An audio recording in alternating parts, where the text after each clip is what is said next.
Kitab Keluaran. Ini adalah kitab kedua dalam Perjanjian Lama.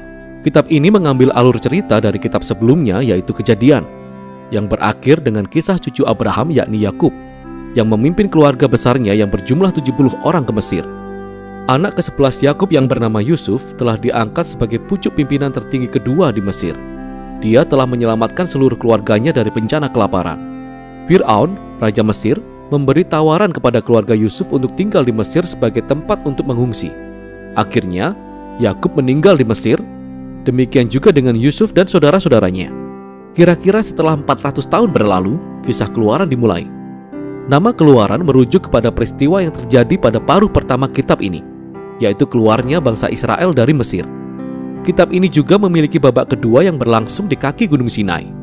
Dalam video ini, kita hanya akan fokus pada babak pertama, yaitu ketika beberapa abad telah berlalu dan jumlah orang Israel bertambah banyak dan berlipat ganda dan mereka memenuhi Mesir. Kalimat ini sengaja mengingatkan kita kembali akan berkat Allah terhadap manusia ketika masih di Taman Eden. Hal ini mengingatkan kita kembali tentang cerita besar Alkitab sejauh ini. Manusia kehilangan berkat Allah oleh karena dosa dan pemberontakan. Lalu Allah memilih keluarga Abraham sebagai alat yang dipakai Allah untuk memulihkan berkat-berkatnya bagi dunia. Akan tetapi Fir'aun yang baru tidak melihat bangsa Israel sebagai sebuah berkat.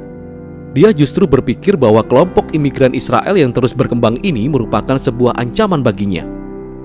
Seperti halnya dalam kitab Kejadian, manusia memberontak menentang berkat Allah. Di sini, Fir'aun berusaha untuk menghancurkan sumber berkat Allah, yakni bangsa Israel. Fir'aun secara brutal memperbudak bangsa Israel melalui kerja paksa. Lalu dia memerintahkan agar semua anak laki-laki bangsa Israel ditenggelamkan di Sungai Nil. Sejauh ini, Fir'aun merupakan tokoh paling buruk dalam Alkitab. Kerajaannya melambangkan pemberontakan manusia terhadap Allah. Fir'aun telah mendefinisikan baik dan buruk menurut kepentingannya sendiri, sehingga tindakan pembunuhan terhadap anak-anak tak berdosa pun merupakan hal yang baik baginya. Mesir telah menjadi bangsa yang lebih buruk dibandingkan Babel dari kitab Kejadian. Sekarang bangsa Israel menjerit meminta pertolongan untuk melawan Babel baru, dan Allah merespon. Allah membalik kejahatan Fir'aun ketika seorang ibu membuang anaknya ke Sungai Nil, tetapi dalam sebuah keranjang. Lalu anak itu mengapung dengan aman sampai pada keluarga Fir'aun sendiri. Ia dinamai Musa, dan dia terus bertumbuh sampai kelak menjadi seorang yang dipakai Allah untuk mengalahkan kejahatan Fir'aun.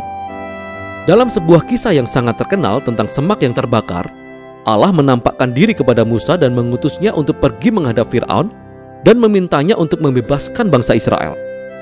Allah berkata bahwa dia tahu Fir'aun akan menolak, jadi dia akan menimpakan penghakiman atas Mesir dalam bentuk tulah. Lalu Allah juga mengatakan bahwa ia akan mengeraskan hati Fir'aun. Jadi kita diperkenalkan pada bagian utama dari kisah ini, pertarungan antara Allah dan Fir'aun. Apa maksudnya ketika Allah mengatakan bahwa dia akan mengeraskan hati Fir'aun? Sangatlah penting untuk membaca bagian kisah ini dengan cermat dan berurutan. Pada pertemuan pertama antara Musa dan Fir'aun, kita hanya tahu bahwa hati Fir'aun menjadi keras. Tidak ada tanda-tanda bahwa Allah lah yang mengeraskan hati Fir'aun. Sebagai respon, Allah menurunkan 5 tulah, masing-masing untuk melawan Fir'aun dan salah satu dewa Mesir. Setiap kali tulah diturunkan, Musa menawarkan kesempatan kepada Fir'aun untuk merendahkan hati dan membiarkan bangsa Israel pergi. Namun setiap kali tulah sudah terjadi, kita mendapati bahwa Fir'aun selalu mengeraskan hatinya atau hatinya menjadi semakin keras. Dia melakukan ini atas kehendaknya sendiri. Baru kemudian ketika 5 tulah berikutnya diturunkan, kita mulai mendengar bahwa Allah lah yang mengeraskan hati Fir'aun. Inti dari kisah ini adalah sebagai berikut. Sekalipun Allah tahu bahwa Fir'aun akan menolak kehendaknya, Allah tetap menawarkan semua kesempatan ini kepada Fir'aun untuk melakukan apa yang benar. Pada akhirnya, kejahatan Fir'aun mencapai titik di mana tidak ada kesempatan lagi untuk berbalik. Maksud saya, bahkan penasihatnya pun berpikir bahwa Fir'aun telah kehilangan akal sehatnya. Pada saat inilah Allah mengambil kendali dan membelokkan kejahatan Fir'aun kepada tujuan penebusannya. Allah mengiring Fir'aun kepada kehancurannya sendiri ketika dia menyelamatkan umatnya. Dan inilah kelanjutan kisahnya. Melalui tulah terakhir, saat itu adalah malam Paskah, Tuhan membalik keadaan Fir'aun. Sama seperti Fir'aun telah membunuh anak laki-laki bangsa Israel, demikian juga Allah akan membunuh semua anak sulung bangsa Mesir dengan sebuah tulah. Tidak seperti Fir'aun, Allah menyediakan cara untuk menyelamatkan diri melalui darah domba. Di sini, kisahnya berhenti dan kita diperkenalkan secara detail mengenai ritual Paskah tahunan bangsa Israel. Pada malam sebelum bangsa Israel meninggalkan Mesir, mereka mempersembahkan seekor anak domba yang tak bercacat dan menyapukan darahnya pada tiang pintu rumah mereka. Ketika tulah yang terakhir menimpa bangsa Mesir, rumah yang ditandai dengan darah anak domba akan dilewati dan anak mereka selamat. Sejak saat itu, setiap tahun bangsa Israel selalu memperingati malam itu untuk mengenang dan merayakan keadilan dan kemurahan Allah. Tetapi Fir'aun, karena kecongkaan dan pemberontakannya, kehilangan anak laki-lakinya sendiri. Dan pada akhirnya, dia terpaksa membiarkan bangsa Israel pergi. Para budak Israel melakukan eksodus mereka dari tanah Mesir, tapi tidak lama setelah bangsa Israel pergi, Fir'aun berubah pikiran.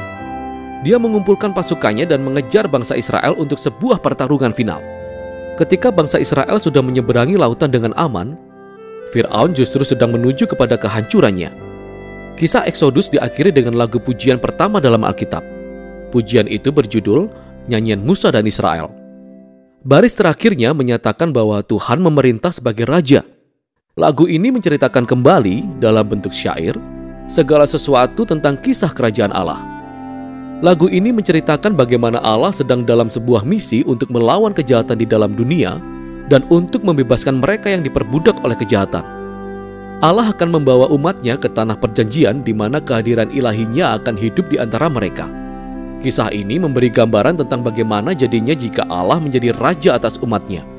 Setelah Israel menaikkan puji-pujiannya, kisah ini berbelok sangat tajam.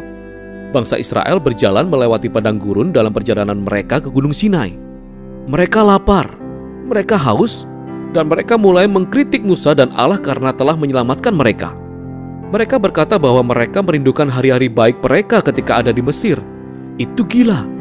Allah dengan murah hati telah menyediakan makanan dan air bagi bangsa Israel selama di padang gurun. Tapi kisah ini mempunyai sisi gelap. Kita mulai berpikir, mungkinkah hati bangsa Israel akan menjadi keras seperti hati Fir'aun? Kita akan lihat. Untuk sekarang, itulah bagian pertama dari Kitab Keluaran.